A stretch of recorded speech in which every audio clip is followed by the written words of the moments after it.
7.3 Estruturação do procedimento.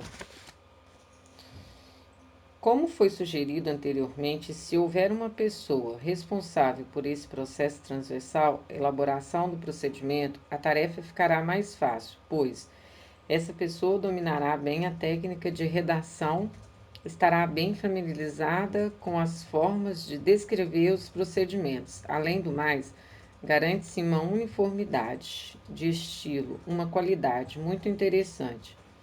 Será ideal essa pessoa já ter participado das discussões anteriores na fase de definição do cenário e criação dos processos ou controles para mitigar os riscos. Se isso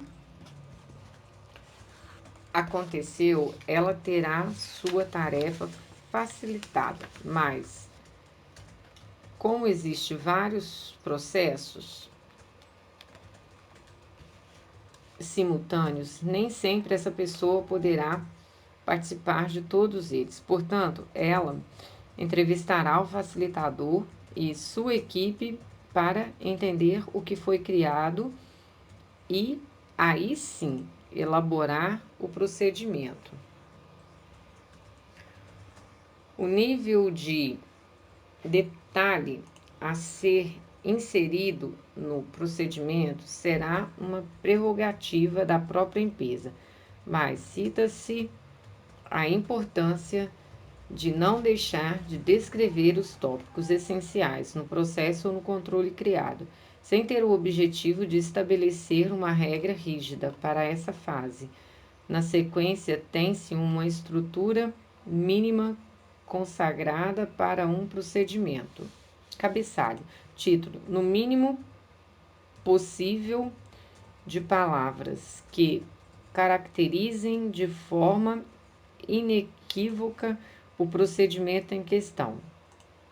Número: é recomendável uma numeração inteligente de forma a agrupar os processos afins, ou seja, evitar usar números sequenciais de acordo com a elaboração do procedimento. Um exemplo é usar 2 ou 3 letras que podem representar o nome do departamento ou área responsável pelo procedimento, seguida de 3 algarismos. O primeiro dígito refere-se ao processo macro, o segundo ao subprocesso, de acordo com algumas classificações pré-definidas, o terceiro sequencial, 2 a 3 letras, 3 algarismos. Alguns exemplos: SUP 321. SUP é o Departamento de Suprimentos. 3 é o processo de contratação de fornecedores. 2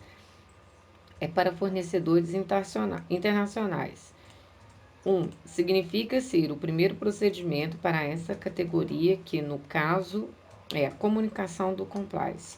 RH 512, RH é a sílaba do Departamento de Recursos Humanos. 5 é relacionado ao processo de treinamento. 1 é para treinamento via web. 2 é para treinamento, medição da satisfação com os treinamentos. MKT 121. MKT, o Departamento de Marketing. 1 relaciona-se ao processo de concessão de benefícios. 2 é para bens hospitalares. 1 refere-se ao critério de concessão e ferramentas para solicitação de aprovação. Histórico das publicações. Tabela das revisões com 5 colunas. Edição: mês e ano de publicação do procedimento. Descrição: breve relato das alterações feitas nessa edição ou revisão. Elaborado por: nome do responsável pela elaboração na fase de implementação. Normalmente são 2 pessoas que devem aparecer nesse campo. A pessoa responsável pela elaboração do procedimento, quando ela existir, como processo transversal, e o facilitador, dono do processo, verificando o nome responsável pela verificação na fase de implementação e o gestor do projeto que deve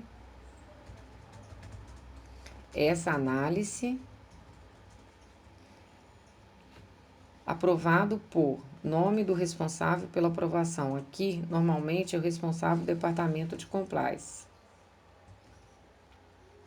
Corpo do procedimento. Objetivo: descreve de forma sucinta o propósito desse procedimento, relatando os quais são os riscos aqui nítidos. Exemplo: este procedimento tem o objetivo de estabelecer diretrizes para a realização do controle de pagamentos a terceiro. Pretende-se, com isso, mitigar os riscos relativos a pagamentos indevidos, corrupção, suborno, entre outros. Nas operações de pagamentos a fornecedores e parceiro comercial. Definição dos siglas facultativos. Se necessário, incluir lista de siglas, conceitos citados no procedimento. Documento relacionado lista todos os demais procedimentos políticos, legislação aplicáveis, etc. Complementa o procedimento em questão. Tomar com cuidado para não fazer uma lista exaustiva e inútil. O importante é listar apenas os documentos realmente fundamentais. Se necessário, indicar onde tais documentos podem ser encontrados nos procedimentos em versão eletrônica. A indexação deve ser feita através de links para facilitar o processo. Descrição do procedimento, ver tópico específico a seguir. Evidências: descreve quais são as evidências objetivas que irão demonstrar o processo ou controle criado.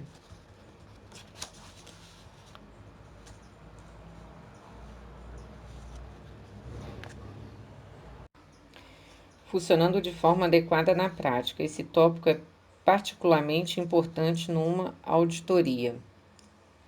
Observação: após definir as evidências, uma indicação é aproveitar a oportunidade para refletir sobre a adequação do procedimento em estudo. Uma boa pergunta nesse momento é: esta evidência, uma vez disponíveis, garantem que esse procedimento esteja totalmente aplicado, os riscos relacionados estejam de fato mitigados.